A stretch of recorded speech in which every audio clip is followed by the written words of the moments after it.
Numbril 47 naiste põhisõidu võitjana siis Merili Sirvel. Tere tulemast tagasi ja palju õnne! Merili Sirvel, palju õnne, Rõuge rattamaratoni võit naiste arvestus käes. Aitäh! Räägi, kuidas siis oli, et tegelikult suured vahed on juba sees, et Mari-Liisi pole veel finišis, kui sina juba oled siin hinge tõmmanud ja veepudeli ära joonud? Jah, et tuli natuke üllatusena, et need vahed nii pikaks finišid, et mul ema oli ka raja ääres, ütles ühel hetkel, et oli 2 minutit, siis teine hetk oli juba 3 minutit, et siis ma üritasin lihtsalt kindla peale lõpuni tulla. Aga tegelikult sõidu alguses olid juba vahed, ütleme, et 5.–6. kilomeetril olid juba tegelikult mingisugused vahed olemas, et kas terve sõit oligi selline ühtlane vahe käristamine või kuskil maal ikkagi sõite kokku ka? Esimesed tund aega oli Mari-Liis eespool, et ma nägin küll teda päris tihti seal, aga siis umbes tunni aeg ma sain ta kätte ja läksin meestepunniga mööda ja rohkem ma teda ei näinud ka.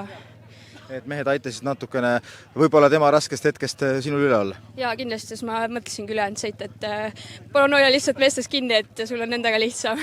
Kuidas on, sõidad siin kuskil, ütleme, 30–40 koha peale koos meestega, et kas see on selline nagu paras punt, kus sõita või võiks ka eespool trügida natukene?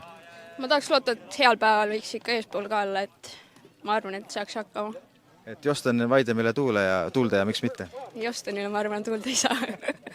Parem oleks, kui ei saa. Merili Sirvel!